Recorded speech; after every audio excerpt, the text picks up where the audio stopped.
அல்ஹம்துலில்லாஹி ரப்பில் ஆலமீன் வஸ்ஸலாத்து வஸ்ஸலாமு அலா சய்யிதுல் முர்சலீன் வ அலா ஆலிஹி வ அஸ்ஹாபிஹி அஜ்மஈன். கண்ணியத்திற்குரிய சகோதரர்களே, பாசத்திற்குரிய மூமின்களே, புனிதமான இந்த ரமதானுடைய மாதத்திலே நமக்கு வழிகாட்டிகளாக இருக்கக்கூடிய நபிமார்களுடைய சரிதையை, குறிப்பாக குர்ஆனில் பெயர் கூறப்பட்ட நபிமார்களுடைய வரலாற்று சரிதைகளை நாம் பார்த்து வருகிறோம். 1வது நாளுக்கு போகலாமா எல்லாரும்? என்னது 10 நாளை கிராஸ் பண்ணி வந்துட்டு 1வது நாளா? 1வது நபியிலிருந்து இப்போ மறுபடியும் நாம் ஒரு ரீவைண்ட் பண்ணிக்கிறோம். ஹதரத் ஆதம், ஹதரத் இத்ரீஸ், ஹதரத் நூஹ், ஹதரத் ஹூத், ஹதரத் சாலிஹ், ஹதரத் இப்ராஹிம், ஹதரத் லூத், ஹதரத் ஷுஐப். 8 நபியை பார்த்தாச்சு. ஏன் இன்றைக்கி 9வது நபி ஹதரத் சையதுனா இஸ்மாயில் அலைஹிஸ்ஸலாம். இஸ்மாயில் அலைஹிஸ்ஸலாம் யார்? இனிமேல் நம்ம பார்க்கக்கூடியது எல்லாமே பாருங்கள், மாஷா அல்லாஹ். இந்த தொடரை ஆரம்பிக்கும் போது எனக்கே ஒரு சின்ன உறுத்தல் இருந்துச்சு. எப்படி கொண்டு போக போகிறேன்னு தெரியலையே, இதை 25 நாள் கொண்டு போகணுமே, 25 நபிமார்களை பற்றி பேசணுமே அப்படின்னு. மாஷா அல்லாஹ், படிக்க படிக்க நபிமார்களை பற்றி எவ்வளவு செய்திகள் இருக்கிறது. அல்லாஹ் தமிழில் சும்மாவை சொல்லி வச்சாங்க, கற்றது கையளவு, கல்லாதது கடலளவு, உலகளவு. மார்க்கம் எவ்வளோ பெருசு, எவ்வளோ விஷயங்களை நமக்கு வரலாற்றில் நம்முடைய முன்னோர்கள் தேக்கி வச்சுட்டு போயிருக்காங்க. நம்மெல்லாம் பாக்கியவான்கள். அவங்க தேக்கி வச்சதை நம்ம எடுத்து குடிச்சிக்கிறோம், அவ்வளோதான். இன்றைக்கி நம்ம பார்க்கக்கூடிய வரலாற்று ஹசரத் சையதுனா இஸ்மாயில் அலைஹிஸ்ஸலாம் உடையது. இனிமேல் பார்க்குறது எல்லாமே இப்ராஹிம் அலைஹிஸ்ஸலாமுடைய சந்ததிகளில் வரக்கூடிய நபிமார்கள் தான். நான் ஏற்கனவே இப்ராஹிம் நபி பற்றி சொல்லும் பொழுது சொன்னேன், இப்ராஹிம் நபிக்கு இன்னொரு பேர் உண்டு, அபுல் அம்பியா, நபிமார்களின் தந்தை. நபிமார்கள் ரசூல்மார்களினுடைய தந்தைன்னு பேர் இருக்குது. அதுக்கு என்ன காரணம்னா, அவங்க பிள்ளைங்களிருந்து அப்படி கீழே பிரியுது. அவங்க பிள்ளைங்களிருந்தால் அப்படி கீழே பிரியுது. யாரெல்லாம் வந்தாங்க நம்ம பின்னாடி ஒன்று ஒன்றா பார்ப்போம் இன்ஷா அல்லாஹ். இன்றைக்கி நம்ம பார்க்கக்கூடியது இஸ்மாயில் அலைஹிஸ்ஸலாம். ஹசரத்து இப்ராஹிம் அலைஹிஸ்ஸலாமுக்கு 3 மனைவிமார்கள். ஒரு அம்மா சாரா அம்மா. அந்த சாரா அம்மா தான் ஃபஸ்ட்டு ஒய்ஃபு. அவங்க வழியாக பிறந்தவங்க இஸ்ஹாக் நபி. அவங்கள பற்றி நாளைக்கு படிக்க போகிறோம். சாரா அம்மாவுக்கு அன்பளிப்பாக ஒரு பெண்ணை அந்த கொடுமைக்கார அரசன் கொடுத்தான். படித்தோமா இப்ராஹிம் அலைஹிஸ்ஸலாமுடைய வரலாற்றில்? ஒரு கொடுமைக்கார அரசன் சாரா அம்மாவை நெருங்க போனான். ஆனால் தொழுது விட்டு போனதினாலே பக்கத்தில் கூட நெருங்க முடியலை. அவன் பயந்தான், சத்தம் போட்டான். கடைசியில் உன் பக்கத்தில் வர முடியாது, இந்த வச்சுக்கோன்னு ஒரு பெண்ணை அன்பளிப்பாக கொடுத்தான். அந்த அன்பளிப்பான பெண் தான் ஹாஜர். அந்த ஹாஜரை சாரா அம்மாவே மனம் விரும்பி தன்னுடைய கணவனுக்கு இப்ராஹிமுக்கு அலைஹிஸ்ஸலாம் நிக்கா செஞ்சு கொடுக்குறாங்க. எதுக்கு நிக்கா செஞ்சு கொடுத்தாங்க தெரியுமா? கல்யாணம் முடித்து 83 வருஷம் ஆயிடுச்சு, குழந்தை இல்லை. சாரா அம்மாவுக்கும் இப்ராஹிம் நபிக்கும் குழந்தை இல்லை. இத்தனை வருஷம் ஆகிப்போச்சே. சரி, இந்த பெண்ணை அன்பளிப்பாக அடிமை பெண்ணாக நமக்கு கிடச்சிருக்குது. இதை நீங்கள் முறையாக நிக்கா செஞ்சு இதன் வழியாக நம்முடைய சந்ததி தொடர் பெருகட்டும் அப்படின்ற எண்ணத்தில் ஹாஜரா அம்மா நிக்கா செஞ்சு கொடுக்குறாங்க. ஹாஜரா அம்மாவை சாரா அம்மா நிக்கா செஞ்சு கொடுக்குறாங்க. இந்த ஹாஜருக்கும் இப்ராஹிம் அலைஹிஸ்ஸலாமுக்கும் பிறந்தவர் தான் இஸ்மாயில் அலைஹிஸ்ஸலாம். இப்ராஹிம் நபிக்கும் சாரா அம்மாவுக்கும் பிறந்தவங்க இஸ்ஹாக் நபி. அதை பற்றி தனியாக பேசுவோம். மொத்தம் இப்ராஹிம் நபிக்கு மொத்தம் 8 பிள்ளைங்க. அந்த 8 பிள்ளைங்கள 2 பேர் மட்டும்தான் நபி, மற்ற யாரும் நபி இல்லை. அந்த 2 பிள்ளை யார்? ஹாஜரா அம்மா வழியாக பிறந்த இஸ்மாயில், சாரா அம்மா வழியாக பிறந்த இஸ்ஹாக். இந்த 2 பேருமே நபி. இதனுடைய தொடர் எப்படி போகுதுன்னு இன்ஷா அல்லாஹ் அடுத்து பார்ப்போம். அன்பான சகோதரர்களே, இப்ராஹிம் அலைஹிஸ்ஸலாமுக்கு நீண்ட நெடிய நாட்கள் குழந்தை இல்லை என்று நான் சொன்னேன். 83 வருஷங்க. இன்னைக்கு கல்யாணம் முடிஞ்சு 2வது வருஷமே என்ன புள்ள புடிசு எதுவும் இல்லையா அப்படின்னு ஒரு மாதிரி அதை ஒரு உதாசீனப்படுத்துகிற மாதிரி பேசுகிறத பார்க்குறோம். நம்மளுடைய கையில் எதுவுமே கிடையாது இல்லையா? அல்லாஹ் ஜோடியாக ஒரு ஆணையும் பெண்ணையும் தேர்வு செய்கிறான். அவர்களுக்கு இடையிலே உறவை அல்லாஹ் ஏற்படுத்துகிறான். அந்த உறவுக்கு பிறகு அந்த பெண்ணின் கருவுக்குள்ளே அந்த இந்திரியத்துளி தங்க வேண்டுமா வெளியேற வேண்டுமான்றது அல்லாஹ் முடிவு செய்கிறான். அதனால் இந்த கண்ட்ரோல் உலகத்தில் யார்ட்டையுமே இல்லைங்க, யார்ட்டையுமே கிடையாது. குழந்தை என்பது அல்லாஹ் கொடுக்கக்கூடிய கிஃப்ட், அன்பளிப்பு. நபிமார்களுக்கே தங்கலையே எத்தனை வருஷம் பாருங்கள். யார்? இப்ராஹிம் நபி ஹலீல்னு சொல்கிறான் அல்லாஹ். இப்ராஹிம் நபி பார்த்து தன்னுடைய ஹலீல், உற்ற நண்பர் அப்படின்னு சொல்கிறான். அவருக்கு 83 வருஷம் குழந்தை இல்லை. 83 வருஷம் குழந்தை இல்லை. குர்ஆனை திருப்பி நீங்கள் பாருங்கள். அல்லாஹ் சொல்லுகிறான், யஹபுலி மையஷா உ இனாசா, தான் நாடியவர்களுக்கு பெண் பிள்ளையை கிஃப்டாக கொடுப்போம், தான் நாடியவங்களுக்கு ஆண் பிள்ளையை கிஃப்டாக கொடுப்போம். நான்னா 2ஐயும் சேர்த்து கிஃப்டாக கொடுப்போம். அப்போ கிஃப்ட்டு அல்லாஹ் நாடணும். ஆனால் நம்ம மனம் தளரக்கூடாது. முயற்சி பண்ணணும், மனம் தளரக்கூடாது, அல்லாட்ட கேட்டுக்கிட்டே இருக்கணும். கண்டிப்பாக கொடுத்துருவான், அன்னும் கொடுக்காம போக மாட்டான், கண்டிப்பாக தருவான். சந்ததி வேண்டும், கேட்டுக்கிட்டே இருக்கணும். இப்ராஹிம் நபி கேட்டாங்க, ஜக்கரியா நபி கேட்டாங்க. எத்தனை நபிமாவுடைய வரலாறு வருகிறது. மூசா அலை இஸ்லாம்கிட்ட ஒரு பெண்மணி வந்தாங்களாம். வந்து நீங்கள் அல்லாவுடைய கலீமா இருக்கிறீங்களே, அல்லாட்ட டைரெக்டாக பேசுகிற ஆளாச்சுறீங்க, எனக்கு குழந்தை இல்லை, எப்படியாவது எனக்கு ஒரு குழந்தை வேணும், நீங்கள் துவா செய்யுங்களேன் அப்படின்னு சொன்னாங்களாம். உடனே மூசா அலை இஸ்லாம் அல்லாட்ட நேரடியாக பேசுனாங்க. யா அல்லாஹ், அந்த பெண்ணை பார்த்தா பாவமாக இருக்குது, முகம்லாம் வாடி போய் இருக்குது, ஒரு சந்ததி வேணும்னு எவ்வளோ ஆசையாக இருக்குது அப்படின்னு சொன்னவொன்னே அல்லாஹ் சொன்னான்னா, இந்த மாதிரி மூசா, அந்த பெண்ணுடைய தகுதியில் அகீம்னு எழுதியிருக்கு. அகீம்னா மலடின்னு அர்த்தம். அகீம் குழந்தை பேருக்கு தகுதி இல்லாதவள் அப்படின்னு எழுதியிருக்குது அப்படின்னு சொல்லிட்டான். சரி, இதை அந்த பொண்ணுகிட்ட சொல்ல முடியுமா? சொல்ல முடியாது. சரி, விட்டாங்க. ஒரு 2 வருஷம் கழிஞ்சுது. மறுபடியும் அதே பெண்ணை ஒரு சந்தர்ப்பத்தில் சந்திக்க வேண்டிய சூழல் ஏற்பட்டுச்சு. கையில் குழந்தைய வச்சுருக்க அந்த அம்மா. இது யார் பிள்ளைமான்னு கேட்டாங்க மூசா அலைஹிஸ்ஸலாம். என்னது யார் பிள்ளை? அடுத்த வீட்டு பிள்ளையா கையில் எடுத்து வச்சுருப்பேன்? நான் பெற்ற பிள்ளை தான், என் பிள்ளை தான். உங்கள் பிள்ளையா? ஆமாம், என் பிள்ளை தான். மறுபடியும் அல்லாட்ட கால் பண்ணாங்க. யா அல்லா, என்ன அந்த பொண்ணுடைய தக்தீரில் வந்து குழந்தை கிடையாது, அக்கீமு மலடின்னு சொல்லி வச்சிருக்குன்னு சொல்லி நீ எழுதி வச்சிருக்குன்னு சொன்னீங்க, எப்படி அந்த பிள்ளைக்கு பிள்ளைய கொடுத்தேன்? அல்லாஹ் சொன்னானா, நான் அந்த பிள்ளையை பார்த்து அக்கீம் அக்கீம் மலடி மலடின்னு சொன்னேன். அந்த பொண்ணு என்னையை பார்த்து ரஹீம் ரஹீம், நீ இறக்கமானவன், கருணையாளன் கருணையாளன் கருணையாளன் சொல்லிக்கிட்டே இருந்துச்சு. இப்போ நான் சொன்னேன் அக்கீம்னு, அந்த பொண்ணை நம்பிக்கையோடு என் துவாவில் ரஹீம் ரஹீம்னு கூட்டிகிட்டே இருந்துச்சு. என்னுடைய கதிரை என்னுடைய கருணை மிஞ்சி விட்டது அப்படின்னு அல்லாஹ். என்னுடைய தலைவதி தான் கதிர், அந்த கதிரை என்னுடைய கருணை மிஞ்சி விட்டது. எப்போதுமே அல்லாவுடைய கருணை தான் ஜெயிக்கும். அல்லாவுடைய கோபம் ஜெயிக்குமா? அல்லாவுடைய கதிர் ஜெயிக்குமா? அல்லாவுடைய கருணை ஜெயிக்குமானா அல்லாவுடைய கருணை தான் ஜெயிக்கும் எப்போவுமே. எனவே அல்லாஹ் கருணையாளன், ரஹ்மத்தை பொழியக்கூடியவன். ரஹ்மத்துடைய நாட்கள் முடிஞ்சிருச்சு, இன்னையோட 10 நாள் முடிஞ்சிருச்சு இல்லையா? எனவே அன்பர்களே, குழந்தை என்பது அல்லாஹ் முடிவு செய்கிறான். இப்ராஹிம் நபிக்கு குழந்தை இல்லாமல் இருந்தாங்க.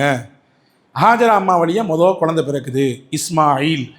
இஸ்மாயில் அலைஹிஸ்ஸலாம் யார்? எப்படி இப்ராஹிம் நபி அபுல் அம்பியாவோ அதே மாதிரி இஸ்மாயில் நபி ஜத்துல் அரப். ஜத்துல் அரபுனா அரபுகளுக்கெல்லாம் முந்தியவர், அரபுகளுக்கெல்லாம் பாட்டை. எல்லா அரபி பேசக்கூடியவர்களுக்கும் பாட்டனார் யாருன்னா ஹஸரத் இஸ்மாயில் அலைஹிஸ்ஸலாம் தான். ஏன்னா உலகத்தில் அரபு மொழியை அவ்வளவு தூய்மையாக சுத்தமாக ரொம்ப அழகாக முதல்ல பேசினவங்க இஸ்மாயில் அலி நபி. ஏற்கனவே நம்ம பார்த்தோம், ஹூத் அலைஹிஸ்ஸலாம் முதல்ல அரபி மொழியை பேசினாங்க, அந்த மொழிக்கு உருவம் கொடுத்தாங்க. அந்த மொழியை ரொம்ப அழகாக்கி ரொம்ப நுட்பமாக ரொம்ப தெளிவாக பேசினது ஹஸரத் சையதுனா இஸ்மாயில் அலைஹிஸ்ஸலாம். இஸ்மாயில் அலைஹிஸ்ஸலாமை பொறுத்தவரைய நிறைய நம்ம கேள்விப்பட்டிருப்போம். கேள்விப்பட்ட விஷயத்தை கொஞ்சம் வச்சுட்டு கேள்விப்படாத விஷயத்துக்கு நம்ம போவோம். கேள்விப்பட்டது எது? நம்ம எல்லாத்துக்கும் தெரியும்.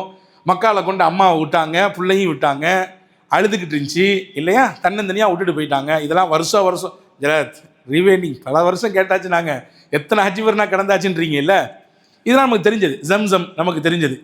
மக்கமா நகர் இஸ்மாயில் ஹாஜர் போனதுக்கு பிறகு தான் உருவாகுச்சு. அதுக்கு முன்னாடி வரை அங்கே நகரமே கிடையாது, அது ஒரு பாலைவன பிரதேசமாக இருந்துச்சு.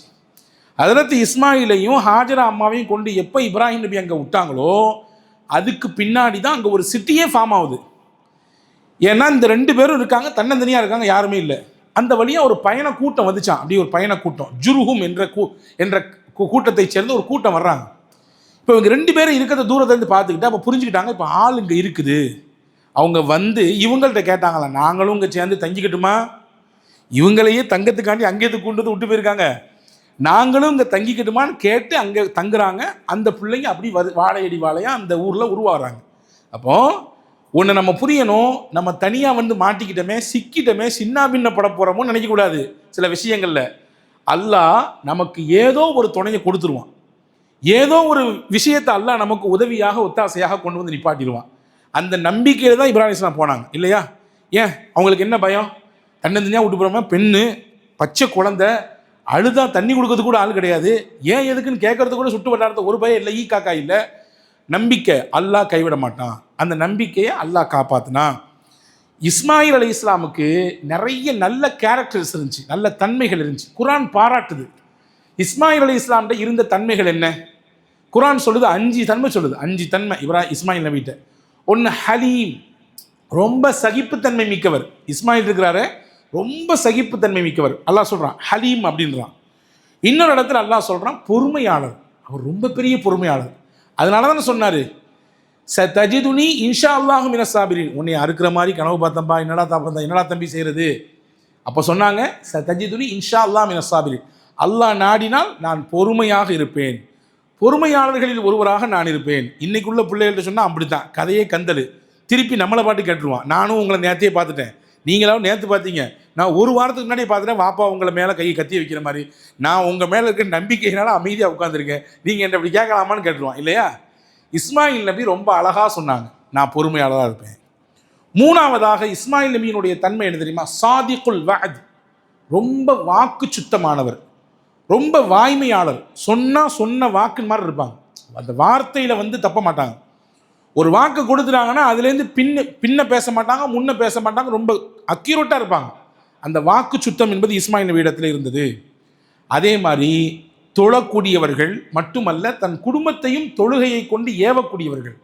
தான் மட்டும் அல்லாஹ் வணங்குறது கிடையாது, தான் குடும்பத்தையும் அல்லாஹ்வை வணங்க வைத்தார்கள் இஸ்மாயில் நபி. அல்லாஹ் குர்ஆனிலே சூரா மரியமிலே சொல்லுகிறான். ஐந்தாவதாக ஹஸரத் இஸ்மாயில் நபியை பற்றி அல்லாஹ் சொல்லுகிறான், மர்தியா, அல்லாஹுவினால் பொருந்தி கொள்ளப்பட்டவராக அவர் இருந்தார், அல்லாஹுவினால் அங்கீகரிக்கப்பட்டவராக இருந்தார் அவர் என்று அல்லாஹ் இஸ்மாயில் நபியினுடைய குணநலங்களை பற்றி ரொம்ப சிலாகித்து புகழ்ந்து பேசுகிறான். அன்பான சகோதரர்களே, ஒரு மனிதன் எதை வைத்து எடை போடப்படுவான், அடையாளப்படுத்தப்படுவான் சொல்லுங்க பார்ப்போம்.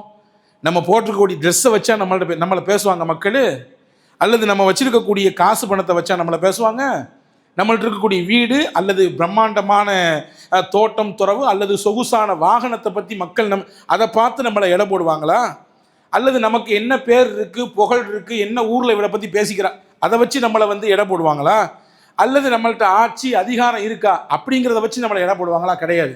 இதில் எதுவுமே கிடையாது. நம்மள்ட்ட இருக்கக்கூடிய குணத்தை வச்சு தான் மக்கள் நம்மளை எடை போடுவாங்க. இந்த ஆள் கூட சேரலாமா, பேசலாமா, வேண்டாமா? அட சிடுமூஞ்சி சித்தப்பா இருந்தாலும் அவர்கிட்ட யார் பேசுவா? எடுத்தெறிஞ்சு பேசுவார் அவர். அவர்கிட்ட மனுஷன் பேச முடியுமா?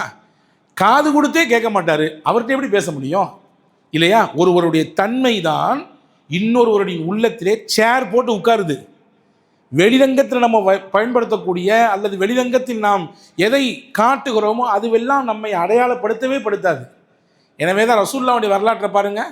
ரசூலுல்லாஹ் பற்றி சஹாபாக்கள் என்ன சொல்கிறாங்க, மதீனா எப்படி வெற்றி கொள்ளப்பட்டது, மதீனாவுக்கு உள்ள சஹாபாக்களும் ரசூலுல்லாஹ்வும் போகும்போது கத்தியை தூக்கிட்டு ஆயுதத்தை தூக்கிட்டு போனாங்களா, அங்கே போர் நடந்துச்சா, அங்கே வெட்டுக்குத்து நடந்துச்சா, ரத்த சிந்தப்பட்டுச்சா? எதுவுமே கிடையாது. சஹாபாக்கள் சொல்கிறாங்க, ஃபுத்திஹத்தில் மதீனா பி அஹ்லாக்கின் நபி, நபியினுடைய உயர்ந்த குணம்தான் மதீனாவுக்கு வெற்றியை தேடி தந்தது. மதீனா முஸ்லிம்களின் கைக்கு வந்ததுக்கு காரணம் கத்தியோ கபடாவோ ஆயுதமோ சண்டையோ போரோ கிடையாது. அந்த மதீனத்து ரசூலாக அந்த யஸ்ரிப் நகரம் மாறியது நபியினுடைய குணத்தால், நபியினுடைய உயர்ந்த பண்புகளால்.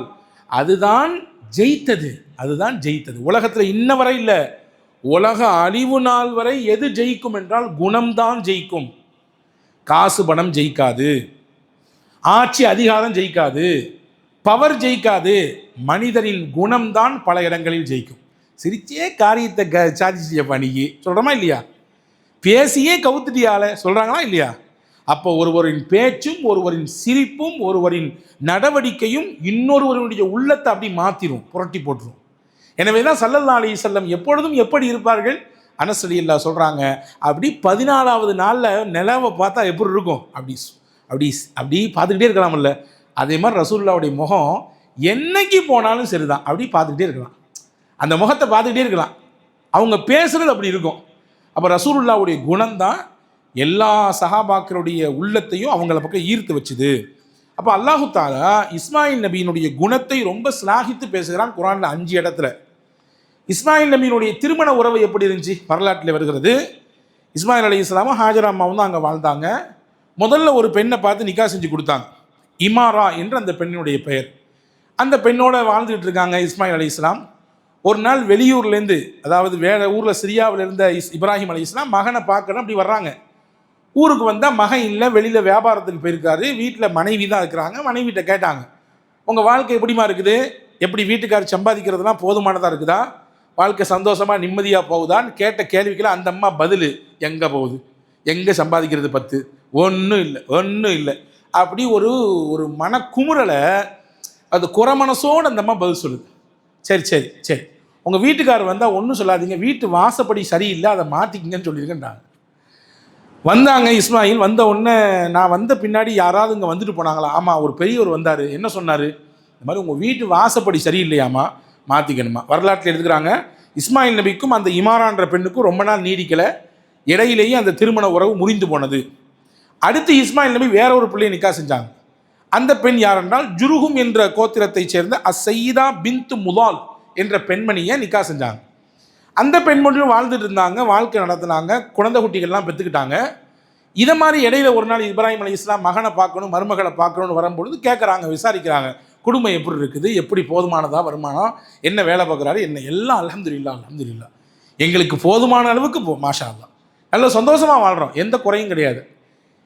நமக்கு கொஞ்சம் குறை இருந்தாலும் ஏதாவது கேட்டால் அல்ஹம்துலில்லாஹ்னு சொல்லணும். எங்கே ஜரத் கேட்குறீங்க, ஒரே தொந்தரவு, ஒரே கால் வலி, ஒரே பிஸ்னஸில் பிரச்சனை, அங்கே போனால் நெருக்கடி, இங்கே போனால் நெருக்கடின்னு சொல்கிறத விட அல்ஹம்துலில்லாஹ் என்று சொன்னால் என்ன கிடைக்கும்ன்றதை பின்னாடி சொல்கிறேன். நல்லா இருக்கிறோன்னு சொன்னாங்க, உடனே இப்ராஹிம் கையை எடுத்து தூக்கிட்டாங்க. அந்த இடத்துல கையை தூக்குனாங்க. நீங்கள் என்னம்மா சாப்பிட்றீங்க, உங்களுக்கு என்ன உணவுன்னு கேட்டாங்க. எங்களுக்கு தண்ணியும் இறைச்சியும் தான் உணவு, தண்ணியும் இறைச்சியும் தான் இப்போதைக்கு இருக்குது. அன்றைய காலகட்டத்தில் அந்த மைதானத்திலே தானியங்கள் விளையவில்லை. பொதுவாக இன்னைக்கு வரைய மக்காங்கிறது தானியங்கள் விளைச்சல் தரக்கூடிய பூமி கிடையாது, மதீனா விளைச்சல் தர பூமி. மக்காவுக்கு ஒட்டுமொத்த வேலையிலிருந்து எல்லாம் போய் அங்கே இறங்குது, எல்லாம் அங்கே இறங்க தான் செய்யுது. அங்கே கிடைக்கிறது என்னது, தண்ணி கிடைக்கும், பேரிச்சம்பழம் கிடைக்கும், அவ்வளோதான். அந்த பேரிச்சம்பழம் கூட மதீனாலேருந்து தான் வருது. மற்ற பொருட்கள் எல்லாம் வெளியிலேருந்து தான் போய் இறங்குது. இன்றைக்கி நிறைய அவங்க புதுசு புதுசாக உருவாக்குறாங்க. ஆனால் பூமியின் இயற்கை அது விளைச்சல் நிலம் அல்ல. இறைச்சி கிடைக்கும், தண்ணி கிடைக்கும். அல்லாஹ் உடனே துவா செஞ்சான், அல்லாஹும்ம பாரிக் லஹும் ஃபில் மாஇ வல் லஹம், யா அல்லாஹ் இவங்களுக்கு இறைச்சிலையும் தண்ணியிலையும் பரக்கத் செஞ்சுன்னு சொன்னாங்க. இறைச்சிலையும் தண்ணியிலும் பரக்கத் செஞ்சு சொன்னாங்க. அன்னைக்கு செஞ்ச துவா தாங்க இன்னைக்கு வரை கிடைக்குதாங்க. இறைச்சிக்கு தட்டுப்பாடே கிடையாது. நம்மெல்லாம் இறைச்சியை தொட்டுக்குவோம், சோறை சாப்பிடுவோம், அரிசியை இல்லையா. அங்கே ரைஸை தொட்டுக்குவாங்க, இறைச்சியை தான் சாப்பிடுவாங்க இல்லையா. அப்படி பழக்கம் மாறி போச்சு. தண்ணீர் ஒரு பாலைவன பிரதேசத்தில் தண்ணி தட்டுப்பாடு இல்லவே இல்லைங்க, இப்போ வரை இல்லை. நீங்கள் அதை பார்த்தாலே ஒரு மிராக்கலாக இருக்கும். இன்னைக்கு வரைய மக்காவினுடைய சுற்று வட்டார பகுதிகளை பாருங்கள், குடிநீர் தட்டுப்பாடுங்க, லாரி லாரியாக நிற்கிது, தண்ணி தட்டுப்பாடு. 10 லட்சம் மக்களுக்கு தண்ணி இல்லையாமா, என்னைக்கா கேள்விப்பட்டிருக்கமா? கிடையாது. காரணம் இப்ராஹிம் நபியுடைய துவா, தண்ணிக்கு பரக்கத்தை அல்லாஹ் கொடுத்தான். என்ன சொல்ல வர்றேன்னா, கிடைத்த வாழ்க்கையை பொருந்தி கொண்டு போதும் என்ற மனமே பொன் செய்யும் மருந்துன்னு வாழ்ந்துட்டோன்னு சொன்னால் அதே மாதிரி துவா அல்லாஹ் நமக்கு கொடுத்துருவான். இப்ராஹிம் நபியினுடைய துவாவை கொடுத்துருவான். எனவே அன்பான சகோதரர்களே, இப்படி ஒரு வாழ்க்கையை அவர்கள் மேற்கொண்டார்கள் திருமணத்தின் வழியின் வழியாக. அதற்கு அடுத்து ஹஜ்ரத் இஸ்மாயில் அலைஹிஸ்ஸலாமுடைய வாழ்க்கையில் பார்க்க வேண்டிய முக்கியமான நிகழ்ச்சி என்னென்னா, அவங்கள கூப்பிட்டு அறுக்க கூட்டு போன அந்த நிகழ்வு, வருஷம் குர்பானியின் சமயத்தில் சொல்லப்படக்கூடிய நிகழ்வு. அதே மாதிரி இன்னொரு முக்கியமான பாயிண்ட் என்னென்னா, இப்ராஹிம் நபியும் இஸ்மாயிலும் இணைந்து தான் அலைஹி ஸலாத்து வஸ்ஸலாம் காபத்துல்லாவை கட்டினாங்க. காபத்துல்லாவை கட்டி எழுப்பினது 2 பேரும் தான். இவங்க ஹெல்ப் பண்ணாங்க, ஹஜ்ரத் இப்ராஹிம் அலைஹிஸ்ஸலாம் கட்டினாங்க. வரலாற்றிலே வருகிறது, கட்டி முடிச்சு ஒரு துவா ஓதுனாங்க. அந்த துவா என்ன ஓதுனாங்கன்றது குர்ஆன் அல்லாஹ் பதிவு செய்கிறான். ஹஜ்ருல் அஸ்வத் கல், அந்த இடத்துல கல்லை வைக்கும் பொழுது இஸ்மாயில் நபி எங்கிருந்தோ ஒரு கல் எடுத்து வந்தாங்களாம், அந்த இடத்துல கொண்டு ஃபிட் பண்ணணும் அப்படின்னு சொல்லி. பார்த்தா ஏற்கனவே ஒரு கல் இருக்குது. வாப்பாட்ட கேட்டாங்க, வாப்பா அந்த கல்லை யார் வச்சது? உன்னை விட சுறுசுறுப்பான ஒருத்தர் வச்சுட்டு போயிட்டாருப்பான்னாங்களாம். இப்ராஹிம் நபி சொன்னாங்க, உன்னை விட சுறுசுறுப்பான ஒருத்தர் வச்சுட்டு போயிட்டாங்க. யார் வாப்பா அதுன்னு கேட்டாங்களாம். ஆதம் தாப்பா வச்சது அந்த இடத்துல கல்லை, உனக்கு ஆசை தான் அந்த இடத்துல நீ உன் கையால் ஒரு கல்லை ஃபிட் பண்ணணுன்ட்டு, ஆனால் உன்னை விட சுறுசுறுப்பானவர் அங்கே வச்சுட்டார் ஏற்கனவே அப்படின்னு சொல்லி ஹஜ்ரத் இஸ்மாயில் நபி இடத்துல இப்ராஹிம் அலைஹிஸ்ஸலாம் சொன்னதாக ஒரு வரலாற்று செய்தி இருக்கிறது. ஆக இஸ்மாயில் நபியும் இப்ராஹிம் அலைஹிஸ்ஸலாமும் இணைந்து தான் காபத்துல்லாவை கட்டினார்கள். யா அல்லாஹ் நாங்கள் இந்த திருப்பணியை உனக்காண்டி செய்திருக்கிறோம், இதை நீ ஏற்றுக்கொள்வாயாக என்று கடைசியில் துவாவும் செய்தார்கள். இஸ்மாயில் நபிக்கு 12 பிள்ளைகள், 12 ஆண் பிள்ளைகள். அந்த 12 பிள்ளைகளில் 2 வழியாகத்தான் அரபு வம்சம் கொளித்தது. அரபு வம்சம் ஹிஜாஸ் என்ற ஒரு பிரம்மாண்டமான மாகாணம், அந்த மாகாணத்துக்குள்ள இன்னைக்கு சவுதி அரேபியா, யமன், சிரியா எல்லாம் வருதில்ல, அது எல்லாத்துக்கும் சேர்த்து ஒரு பேர், காமன் நேம் என்னன்னா ஹிஜாஸ். அந்த ஹிஜாஸினுடைய ஒட்டுமொத்த மக்களும் உருவானதற்கு பின்னால் இருப்பது யார் என்றால் இஸ்மாயில் நபி பெற்ற 2 பிள்ளைங்க. அந்த 2 பிள்ளைல ஒருத்தர் பேர் நாபித்து, இன்னொருத்தர் பேர் கைத்தர். இந்த 2 பேரின் வழியாகத்தான் அரபு குலம் செழித்தது, அரபு குலம் உருவானது. இந்த இஸ்மாயிலின் வழியில் தான் கடைசியிலே முகமது ரசூலுல்லாஹ் வர்றாங்க. இஸ்மாயில் அலைஹிஸ்ஸலாமுக்கு அடுத்து முகமது ரசூலுல்லாஹ் கேப்பில் எந்த நபியுமே கிடையாது. டைரக்டாக வர்றது யாருன்னா முகமது ரசூலுல்லாஹி ஸல்லல்லாஹு அலைஹி வஸல்லம்.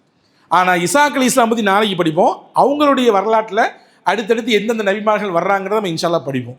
இப்போ இஸ்மாயில் அலைஹிஸ்ஸலாம் கிட்டத்தட்ட 137 வயது வரை வாழ்ந்தார்கள். அவர்களின் 137வது வயதிலே வஃபாத் ஆனார்கள். ஹஜ்ரத் உமர் இப்னு அப்துல் அசீஸ் ரஹ்மத்துல்லாஹ் சொல்வதை ஹஜ்ரத் இப்னு கசீர் ரஹ்மத்துல்லாஹ் சொல்கிறாங்க. அவங்க வாழும் பொழுது மக்கால ரொம்ப உஷ்ணமாக இருந்துச்சான்.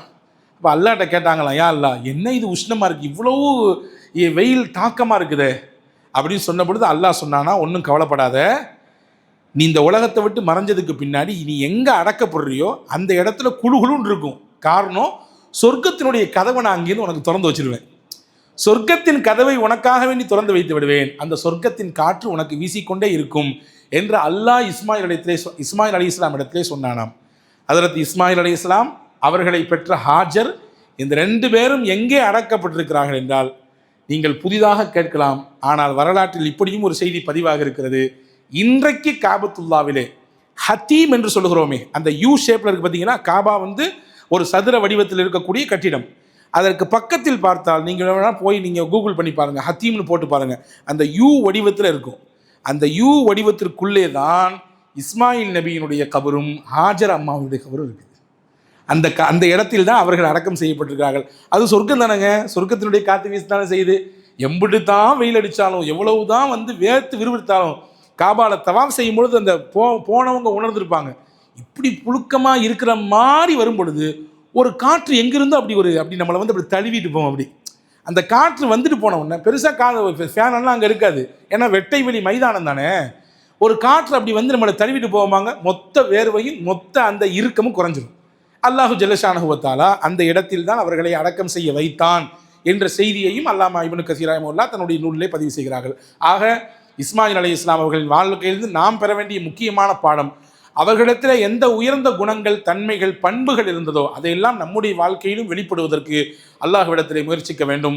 எல்லாம் வல்ல அல்லாஹ் அப்படிப்பட்ட சிறந்த சிந்தனையோடு வாழுகிற நல்ல தௌஃபீக்கை உங்களுக்கும் எனக்கும் எல்லா மக்களுக்கும் வழங்கிய புரிவானாக. இன்ஷா அல்லாஹ் நாளைய தினம் ஹஜ்ரத் சய்யிதுனா இஸ்ஹாக் நபி அலைஹிஸ்ஸலாம் அவர்களை பற்றியும் அவர்களுடைய வரலாற்று தொடரை பற்றியும் இன்ஷா அல்லாஹ் பேசுவோம்.